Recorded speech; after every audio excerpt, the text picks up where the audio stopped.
Shifting focus to Israel now, the country's third election in 12 months has finally concluded. Benjamin Netanyahu has once again claimed victory, but the results so far predict a cliffhanger. Over 90% of the ballots have been tallied, and no side has a clear majority yet. Let me begin by showing you the numbers. These are as of 9 p.m. Indian Standard Time. Netanyahu's Likud seems to be the largest party with 29.3% of the votes. That is equal to around 36 seats in the Knesset, the Israeli parliament. His top rival, Benny Gantz, is narrowing Netanyahu's lead with 26.3% votes. This represents 32 seats. What does this tell you? That yes, Netanyahu may hold a solid edge over Gantz, but it's unclear whether he can clinch the majority required to claim victory. Both sides seem to be falling short of the halfway mark. 61 seats are required to form a governing coalition in the 120-member parliament. As per predictions, the blue and white led centre-left bloc may capture 52 seats by the time counting concludes. And the Likud-led right-wing bloc looks set to grab 59 seats, just 2 seats short of the threshold.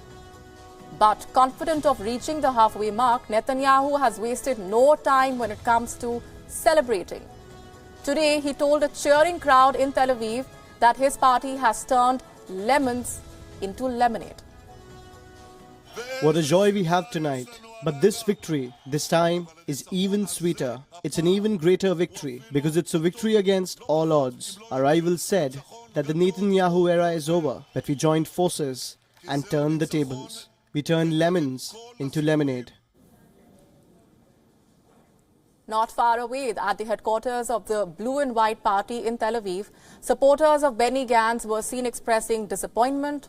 There is a modest fall in their numbers as compared to last time, and the Likud has already started coalition talks. There are reports of horse trading and defections. They say it would be harder for Gantz to put together a governing coalition. Listen to this.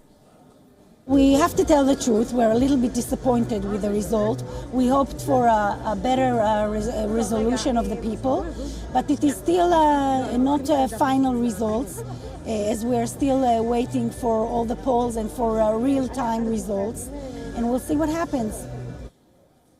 But Benny Gantz has stopped short of conceding defeat. He said the election could still result in a deadlock and is also hopeful of taking over Netanyahu's lead.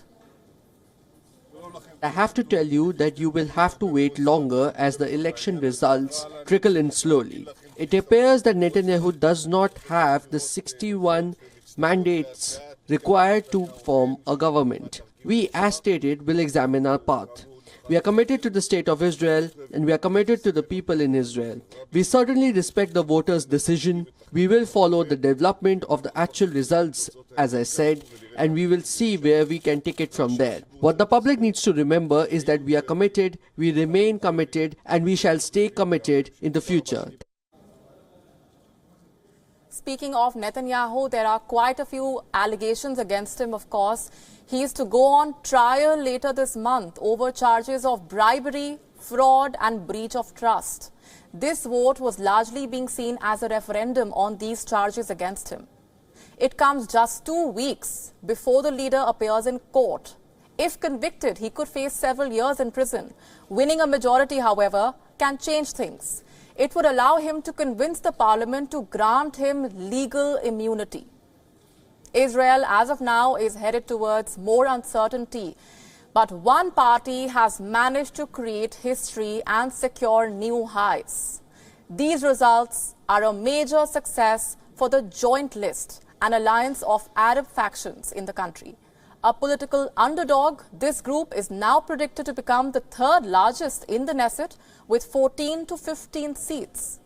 For this predominantly Muslim party and Israeli Arabs, it is the biggest parliamentary achievement since the year 1949. All said and done, we may have to wait for a few more days to know the final outcome. The counting has largely been delayed due to new procedures enacted for this election. Ballots of voters quarantined amid the coronavirus outbreak are being counted separately, Absentee ballots of soldiers, diplomats and emissaries too will be counted by Tuesday midnight. The final results will take time. Some reports say they could even emerge only by the weekend. We will continue to track all those developments.